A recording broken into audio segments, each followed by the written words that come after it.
안녕하세요. 저는 윤소희입니다. 올해 67살이에요. 지금은 경기도 이천의 작은 한옥에서 살고 있습니다. 매일 아침 마당에 앉아 햇살을 받으며 바느질을 해요. 손끝에서 피어나는 한 땀 한 땀이 제 인생과 닮아 있다는 생각을 종종 합니다. 하지만 이 평화로운 일상이 있기까지 저에게는 긴 이야기가 있어요. 제가 12살이던 1975년 봄의 일입니다.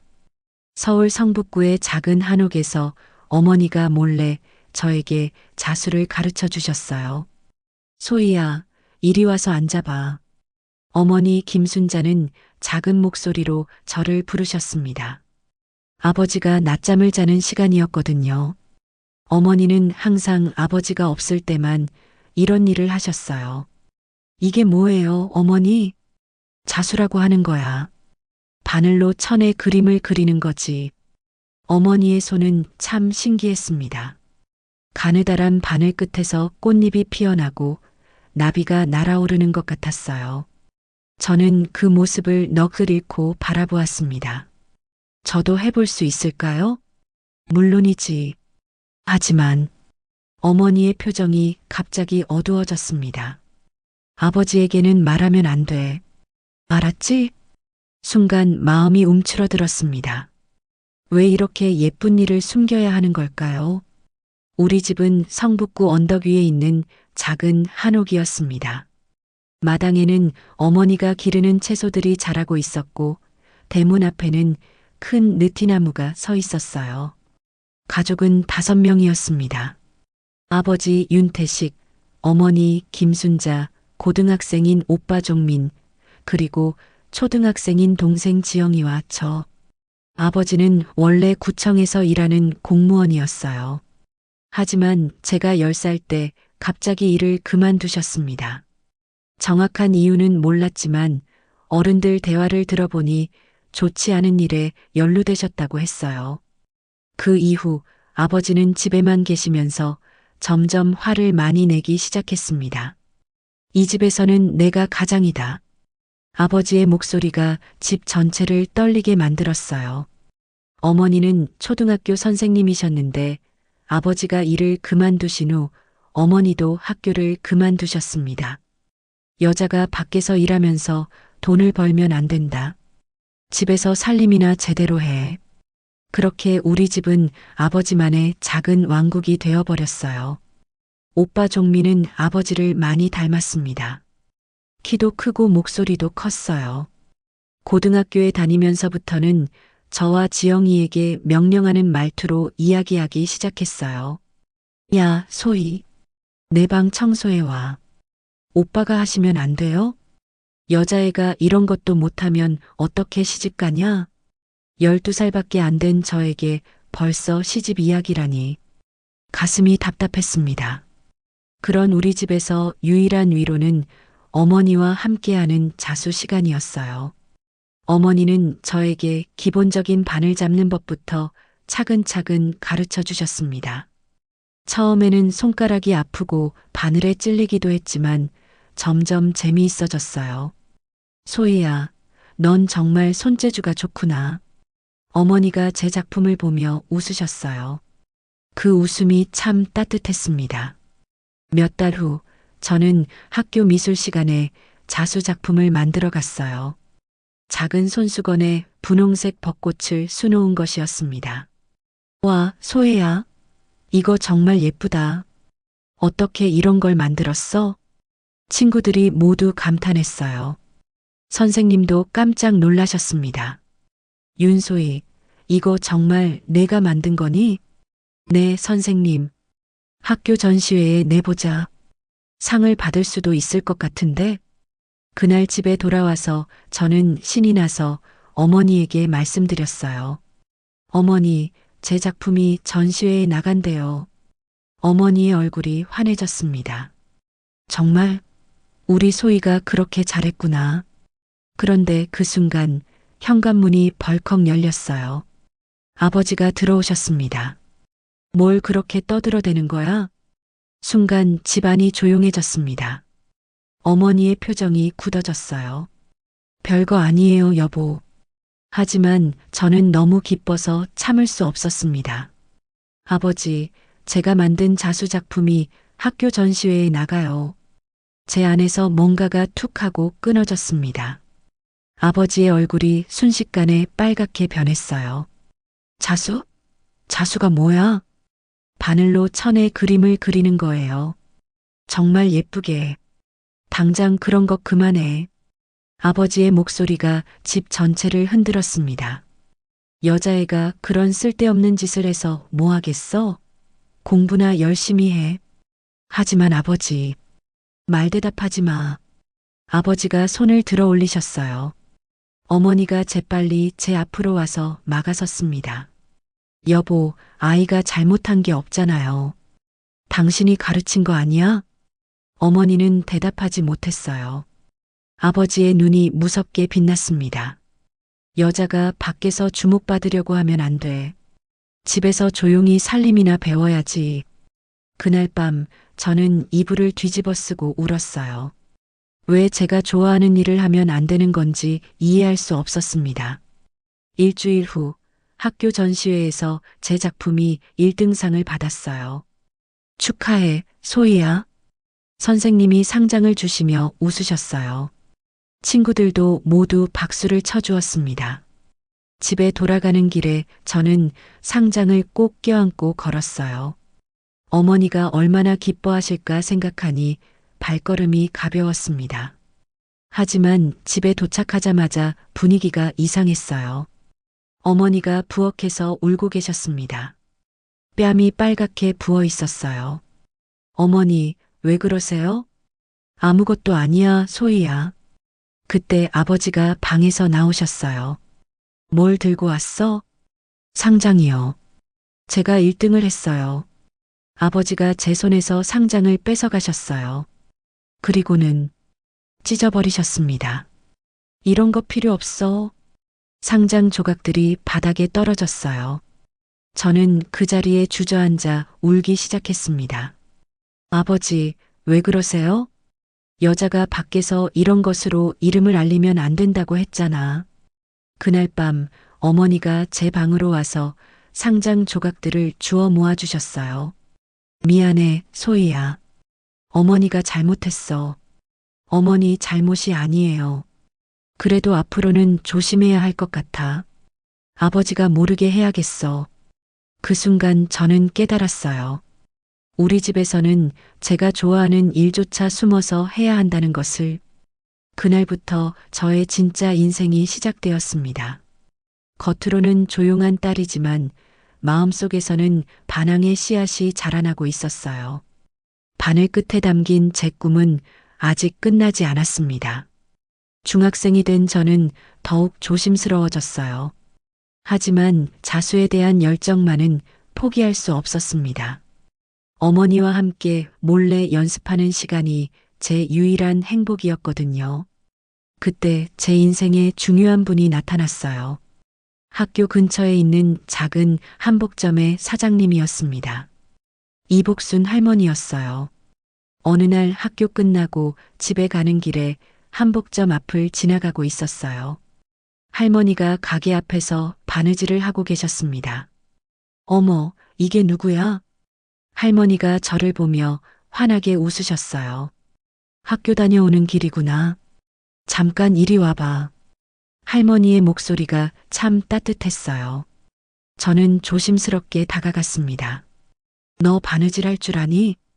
조금요. 손 좀 보자. 할머니가 제 손을 잡고 살펴보셨어요. 그러더니 고개를 끄덕이셨습니다. 이 아이 손이 참 곱네. 바느질하기 딱 좋은 손이야. 그날부터 저는 학교가 끝나면 종종 할머니 가게에 들렀어요. 할머니는 제게 진짜 전통 자수를 가르쳐 주셨습니다. 소희야, 자수는 마음을 담는 거야. 화가 나거나 슬플 때 바늘에 그 마음을 담아서 술을 놓으면 마음이 편해진다. 할머니의 말씀이 정말 맞았어요. 집에서 답답한 일이 있을 때마다 바늘을 잡으면 마음이 차분해졌습니다. 하지만 집안의 상황은 점점 나빠져만 갔어요. 아버지는 관절염이 생기셨다며 한약을 드시기 시작했습니다. 6.25 전쟁 때 다친 곳이 나이가 들면서 아프기 시작한 거라고 하셨어요. 이 다리만 아니면 아버지는 항상 다리를 주무시며 중얼거리셨어요. 그리고 술도 더 많이 드시기 시작했습니다. 술을 드시면 아버지는 완전히 다른 사람이 되었어요. 내가 이 집에서 얼마나 고생하는데 여자들이 하나같이 말을 안 듣는다. 어머니는 그런 아버지의 눈치를 더욱 보기 시작했어요. 저와 지영이도 마찬가지였습니다. 오빠 종민은 군대를 다녀온 후 더욱 무서워졌어요. 야, 소희. 내 밥그릇 치워. 오빠가 드신 건데 오빠가 치우시면 안 돼요? 여자가 이런 것도 못해? 종민의 목소리가 점점 아버지를 닮아갔어요. 저는 그런 오빠를 보는 것이 무서웠습니다. 중학교 2학년 여름이었어요. 제가 할머니에게 배운 전통 자수로 작품을 하나 만들었습니다. 학 2마리가 구름 사이로 날아가는 모습을 수놓은 작은 보자기였어요. 소희야, 이거 정말 잘 만들었다. 할머니가 제 작품을 보며 감탄하셨어요. 전국대회에 한번 내보자. 상을 받을 수도 있을 것 같은데? 정말요? 물론이지. 하지만 부모님 허락은 받아야겠지? 그 순간 제 마음이 철렁 내려앉았어요.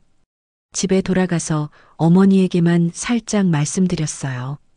어머니, 제가 만든 작품을 대회에 내보고 싶어요.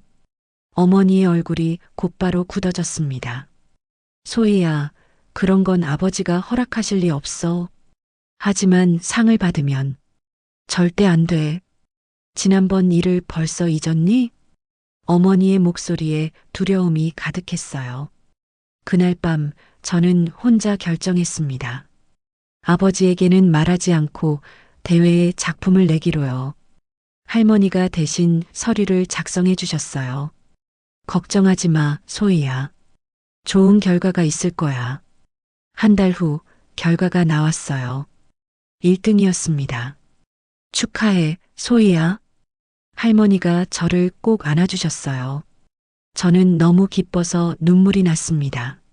상금도 받았어요. 10만 원이나 되는 큰 돈이었습니다. 이 돈으로 더 좋은 재료를 사서 연습하자.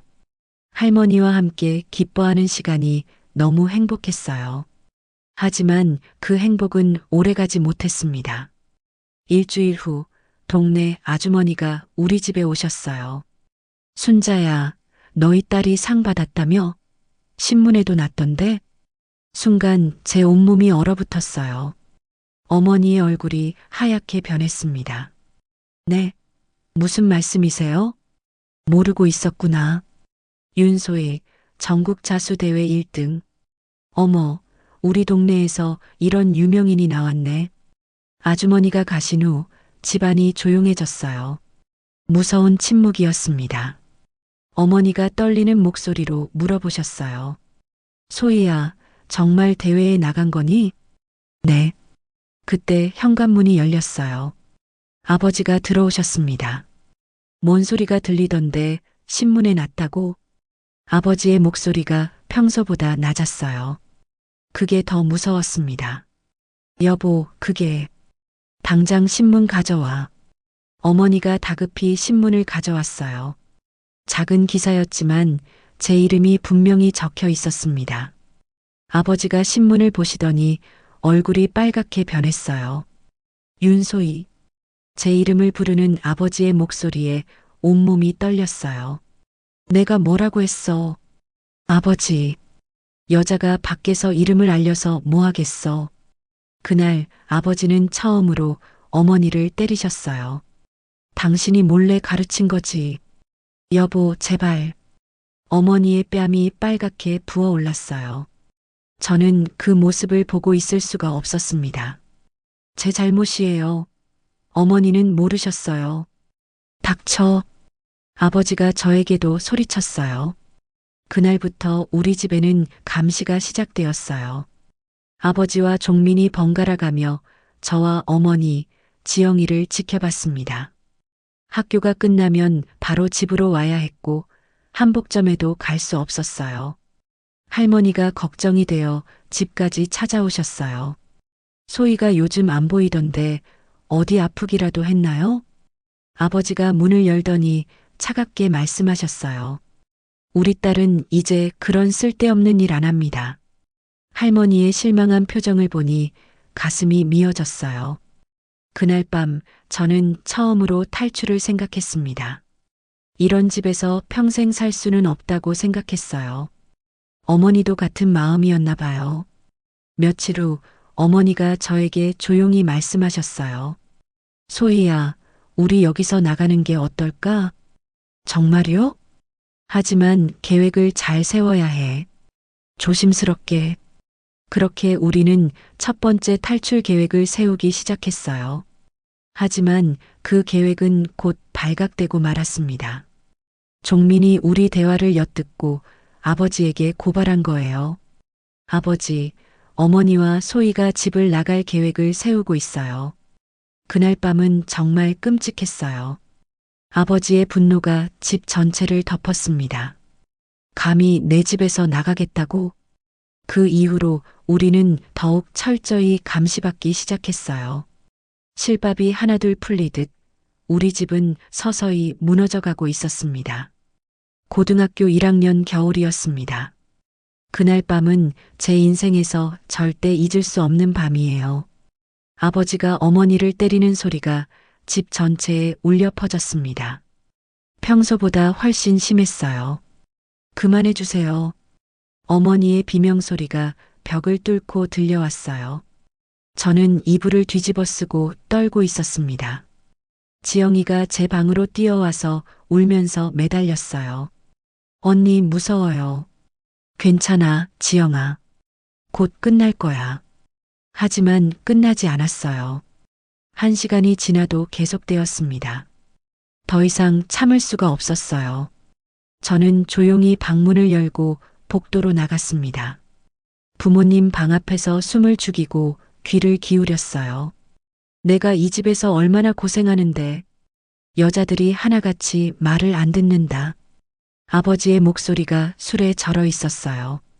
그때 어머니의 작은 신음소리가 들렸습니다. 제 안에서 뭔가가 툭 하고 끊어졌습니다. 다음 날 아침 어머니는 얼굴을 가리고 부엌에서 밥을 하고 계셨어요. 하지만 숨길 수 없었습니다. 눈 주변이 시퍼렇게 멍들어 있었고 입술이 터져 있었어요. 어머니, 괜찮다, 소희야. 어머니는 괜찮아. 괜찮을 리 없었어요. 그날 학교에서 저는 아무것도 집중할 수 없었습니다. 머릿속에는 어머니의 상처난 얼굴만 맴돌았어요. 방과 후 저는 할머니 가게로 갔습니다. 이미 몇 달째 가지 못했지만 그날만은 어쩔 수 없었어요. 어머, 소희야. 할머니가 저를 보고 깜짝 놀라셨어요. 어디 아팠니? 얼굴이 왜 이렇게 창백해? 저는 할머니 앞에서 울음을 터뜨렸습니다.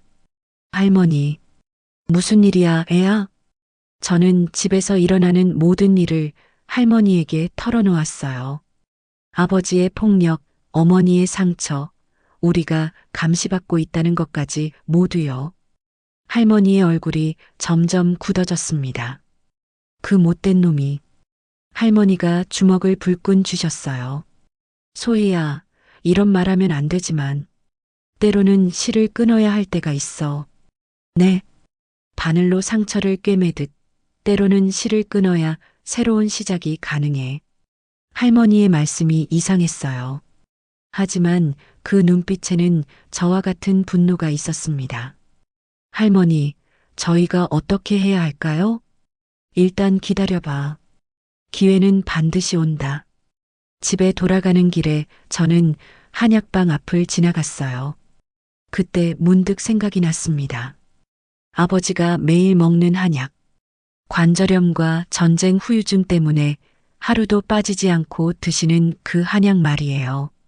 만약 그 한약에 뭔가를 넣는다면 집에 도착했을 때 아버지는 거실에서 한약을 끓이고 계셨어요. 이 약만 없으면 살 수가 없어. 아버지가 중얼거리며 약을 드셨어요. 그 순간 저는 확신했습니다. 바로 이거구나. 며칠 동안 저는 계획을 세웠어요. 문구점에서 강력한 접착제를 샀습니다. 투명하고 냄새가 거의 나지 않는 것으로요. 이거 뭐 했을 거야? 문구점 아저씨가 물어보셨어요. 학교 만들기 숙제요. 거짓말이었지만 어쩔 수 없었어요. 그 주 토요일 밤이었습니다.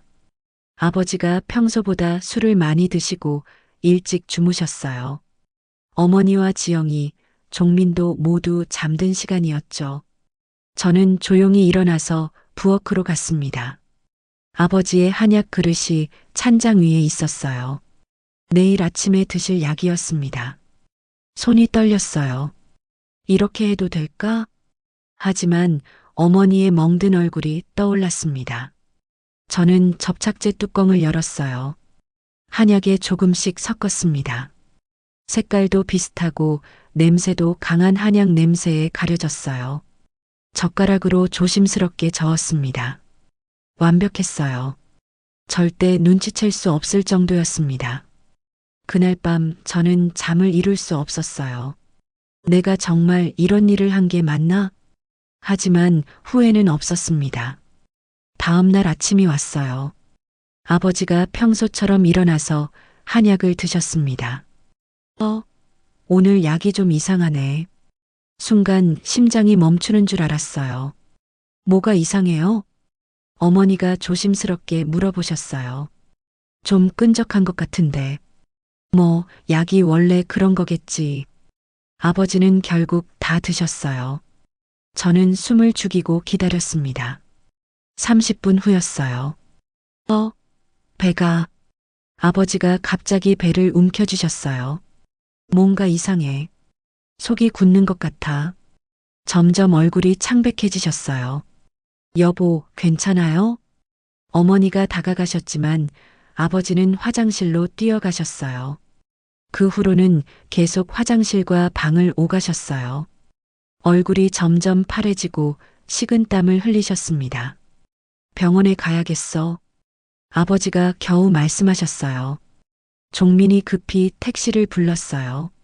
어머니, 같이 가세요. 저는 어머니의 손을 꼭 잡았어요. 지영이와 함께 집에서 기다리고 있을게요. 어머니의 눈에서 뭔가 이상한 빛이 스쳤어요. 마치 저의 계획을 눈치챈 것 같았어요. 하지만 아무 말씀하지 않으셨어요. 아버지와 어머니, 종민이 병원으로 간 후 집에는 저와 지영이만 남았어요. 언니, 아버지 괜찮을까? 응, 괜찮을 거야.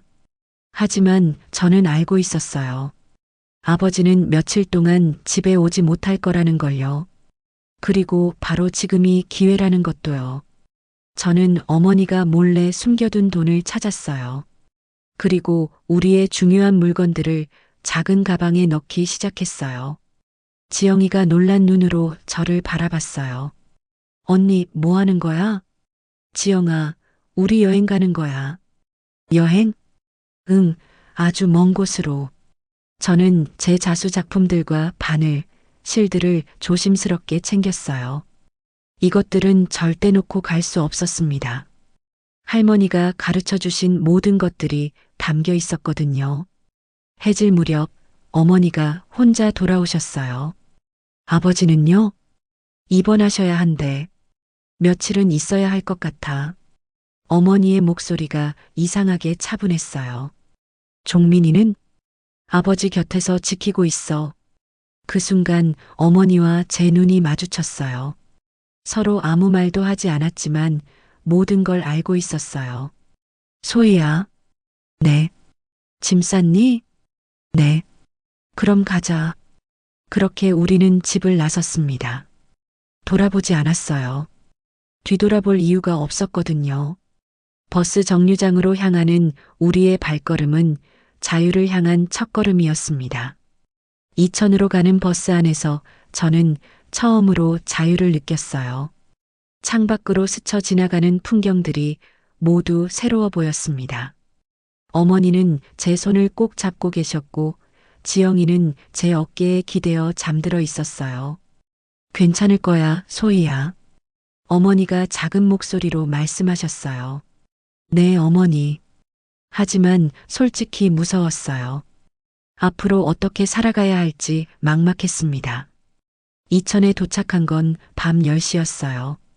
어머니의 먼 친척이신 박영숙 이모가 작은 버스 정류장에서 우리를 기다리고 계셨습니다. 순자야. 이모가 어머니를 보자마자 눈물을 흘리셨어요. 정말 고생했구나. 언니. 어머니도 울음을 터뜨리셨어요. 얼마나 오랫동안 참아왔던 눈물이었을까요? 이모네 집은 도예마을 언덕 위에 있는 작은 한옥이었어요. 아담하지만 따뜻한 느낌이 들었습니다. 일단 여기서 쉬어. 천천히 생각해보자. 이모가 우리를 방으로 안내해 주셨어요. 그날 밤 저는 오랜만에 편안하게 잠들 수 있었어요. 아버지의 환한 목소리를 듣지 않아도 되는 밤이었거든요. 다음 날 아침 이모가 마을을 구경시켜 주셨어요. 이천도의 마을은 정말 아름다웠습니다. 여기저기서 도자기를 굽는 연기가 피어올랐고 장인들이 물레를 돌리는 모습을 볼 수 있었어요. 여기서 새로 시작해보는 게 어떨까? 이모가 말씀하셨어요. 전통 공예를 좋아하는 사람들이 많아. 소희 같은 아이에게는 좋은 곳일 거야. 그때 저는 작은 한복집을 발견했어요. 전통 바느질이라는 간판이 걸려 있었습니다. 저기 가봐도 될까요? 물론이지. 한복집 안에는 아름다운 한복들이 걸려 있었어요. 그리고 한 할머니가 자수 작업을 하고 계셨습니다. 어머, 누구세요? 할머니가 고개를 들어 우리를 보셨어요. 안녕하세요. 저는 박영숙이고 이 아이는 제 조카 소희예요. 아, 그래요? 반갑습니다. 할머니의 눈이 제 손을 보더니 반짝였어요. 이 아이 바느질 할 줄 아나 보네요. 어떻게 아셨어요? 손을 보면 알아. 바늘 든 손이야. 할머니가 웃으시며 말씀하셨어요. 혹시 일 배우고 싶으면 언제든 와. 요즘 전통 자수할 줄 아는 사람이 드물어서 말이야. 집으로 돌아가는 길에 제 마음이 두근거렸어요. 새로운 시작이 가능할 것 같았습니다. 며칠 후 저는 고등학교에 전학을 갔어요. 이천의 작은 고등학교였습니다. 전학생 윤소희입니다. 교실에서 인사할 때 떨렸지만 아이들이 따뜻하게 맞아주었어요. 서울에서 왔다며? 신기하다. 여기 어때? 시골이라 재미없지?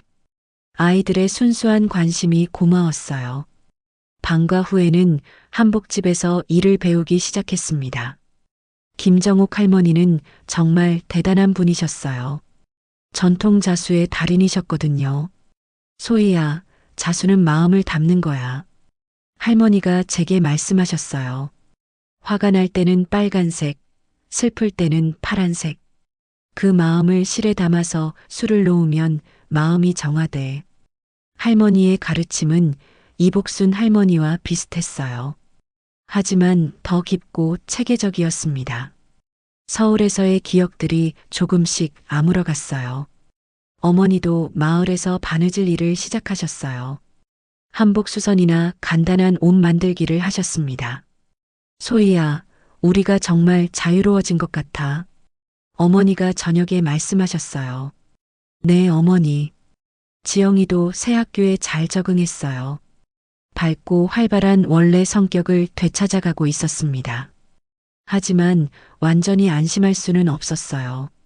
한 달 후 충격적인 소식이 들려왔어요. 아버지가 돌아가셨다는 거였어요. 이모가 조심스럽게 말씀해 주셨어요. 병원에서 연락이 왔어. 합병증으로. 순간 머릿속이 하얘졌어요. 복잡한 감정이 몰려왔습니다. 슬픔, 안도감, 죄책감이 뒤섞여 있었어요. 제가 그랬기 때문인가요? 저는 떨리는 목소리로 물어봤어요. 아니야, 소희야. 어머니가 저를 꼭 안아주셨어요. 아버지는 원래 몸이 많이 안 좋으셨어. 전쟁 후유증도 있으셨고, 하지만 내가 한 일은 우리를 구한 거야. 우리 모두를. 어머니의 말씀에 조금 마음이 놓였어요. 그래도 한동안은 죄책감에 시달렸습니다. 김정옥 할머니가 그런 저를 도와주셨어요. 소희야, 자수 한 점 만들어 보자. 무슨 자수요? 아버지를 위한 자수. 그분의 명복을 빌면서 할머니와 함께 만든 자수는 연꽃이었어요. 흰 연꽃이 맑은 연못에서 피어나는 모습이었습니다. 연꽃은 더러운 진흙에서 피어나지만 깨끗하단다. 할머니가 설명해 주셨어요. 사람도 마찬가지야. 힘든 일을 겪어도 아름답게 피어날 수 있어. 그 자수를 만들면서 마음이 많이 편해졌어요. 몇 달 후 종민이 이천까지 찾아왔어요. 어머니, 소희. 종민의 모습이 많이 변해 있었어요. 야위고 지쳐 보였습니다.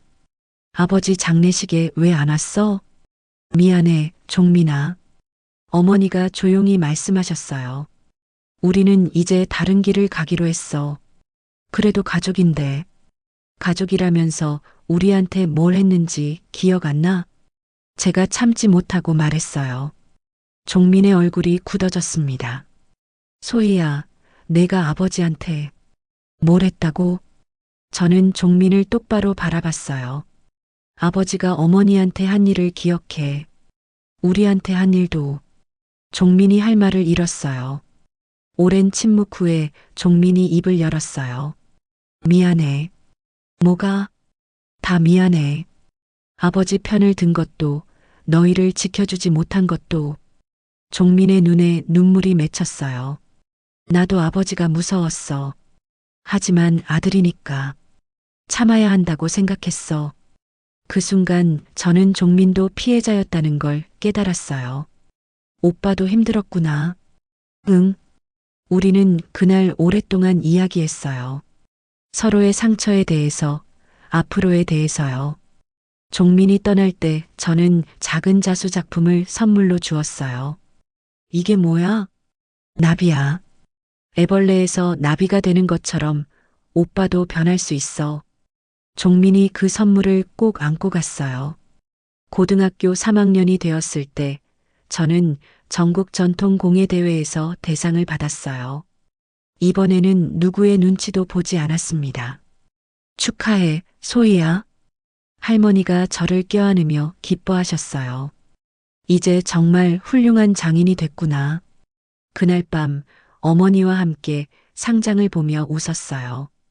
예전에 찢어진 상장 기억나? 네, 어머니. 이번엔 아무도 찢을 수 없어. 우리는 함께 웃었습니다. 자유로운 웃음이었어요. 이천에서의 새로운 삶이 시작되었습니다.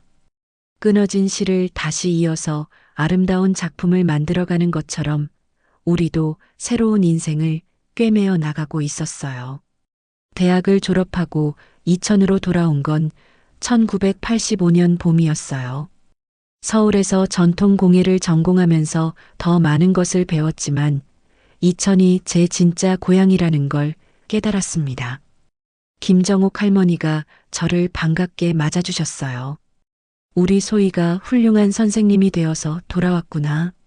할머니, 아직 멀었어요. 아니야, 이제 정말 장인다워졌어. 할머니의 눈에는 자랑스러움이 가득했어요. 그때 도예 공방에서 일하는 한 남자를 만났습니다. 박민수였어요. 안녕하세요. 처음 뵙겠습니다. 민수는 정중하게 인사했어요. 흙으로 더러워진 앞치마를 입고 있었지만 눈빛이 참 맑았습니다. 도자기 만드시는 분이세요? 네, 이 마을에서 태어나고 자랐어요. 민수의 목소리는 따뜻했어요. 처음 듣는데도 편안함이 느껴졌습니다. 소희 씨는 자수를 하신다고 들었는데 언젠가 같이 작업해보면 좋겠어요. 같이요? 도자기 위에 자수 문양을 그려넣는다거나 전통과 전통이 만나면 멋진 작품이 나올 것 같아서요. 그의 제안이 흥미로웠어요. 몇 주 후 우리는 정말 함께 작업을 시작했습니다. 민수가 만든 백자 위에 제가 자수 문양을 디자인해서 그려 넣었어요. 생각보다 훌륭한 작품이 나왔습니다. 와, 정말 예쁘네요. 민수 씨 덕분이에요. 함께 작업하는 시간이 즐거웠어요. 민수는 성격도 좋고 전통 공예에 대한 열정도 대단했습니다. 무엇보다 저를 하나의 독립된 인간으로 존중해 주었어요. 소희 씨 의견이 어떠세요? 소희 씨가 결정하세요. 이런 말들이 저에게는 너무 새로웠어요. 누군가 제 의견을 물어보고 제가 결정할 수 있게 해준다는 게요. 1987년 가을, 민수가 저에게 청혼했어요. 소희 씨, 저와 결혼해 주세요. 갑작스러운 청혼에 당황했어요. 저는 천천히 생각해 보세요. 제가 급했네요. 민수는 제 대답을 재촉하지 않았어요. 그날 밤 어머니와 긴 이야기를 나눴어요. 어머니, 전 결혼이 무서워요. 왜? 아버지 같은 사람이면 어떡하죠? 어머니가 제 손을 잡아주셨어요. 소희야, 민수는 아버지와 달라. 너도 알고 있잖아. 하지만 결혼은 두 사람이 함께 만들어가는 거야. 내가 원하지 않으면 언제든 그만둘 수도 있고. 어머니의 말씀이 위로가 되었어요. 한 달 후 저는 민수에게 대답했어요. 네, 결혼해요. 정말요? 민수의 얼굴이 환해졌어요. 하지만 조건이 있어요. 말씀하세요. 제 일은 계속할 거예요. 그리고 제가 하고 싶은 일이 있으면 막지 마세요. 당연하죠. 소희 씨의 재능을 왜 막겠어요? 민수는 기꺼이 약속해 주었어요. 1988년 봄, 우리는 작은 결혼식을 올렸어요. 마을 사람들과 김정옥 할머니, 이모, 그리고 종민까지 와서 축하해 주었습니다.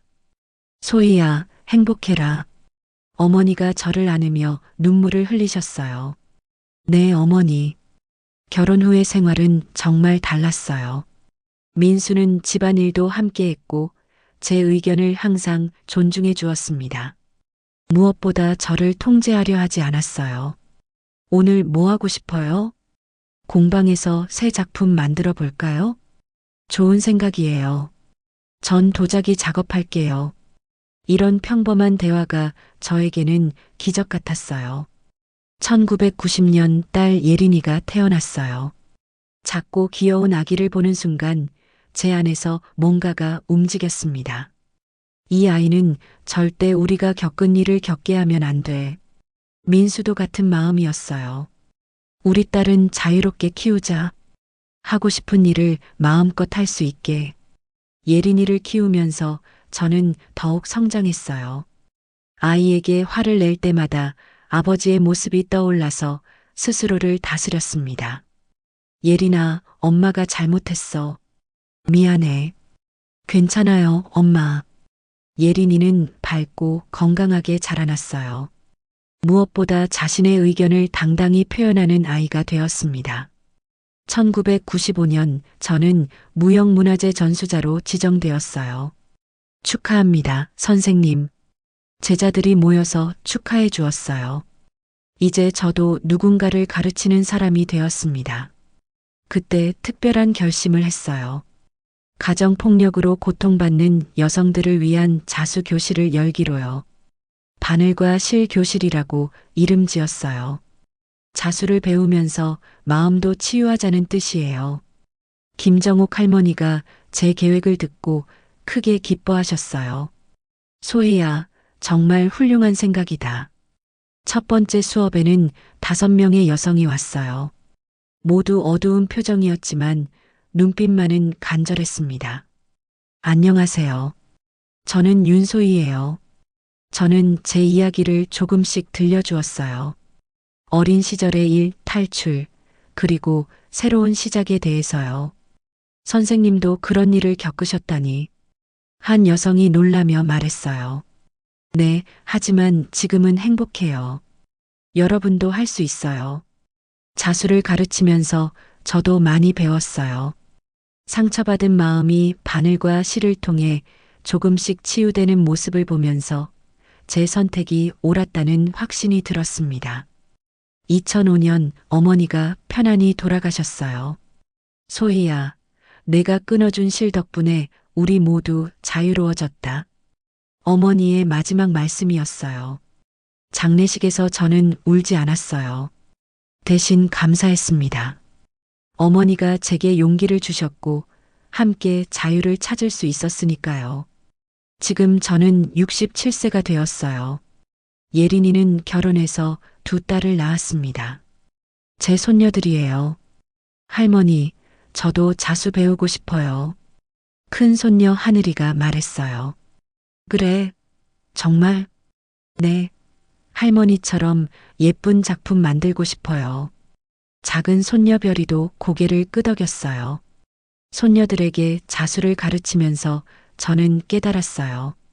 악의 고리는 끊어졌다는 것을요. 이 아이들은 두려움 없이 자랄 거예요. 자신의 꿈을 마음껏 펼칠 수 있을 거예요. 오늘도 저는 마당에 앉아 바느질을 해요. 67년의 인생이 한 땀 한 땀에 담겨 있습니다. 어둠 속에서 시작된 제 인생은 이제 황금빛 실로 수놓아진 아름다운 작품이 되었어요. 그리고 이 이야기는 아직 끝나지 않았습니다.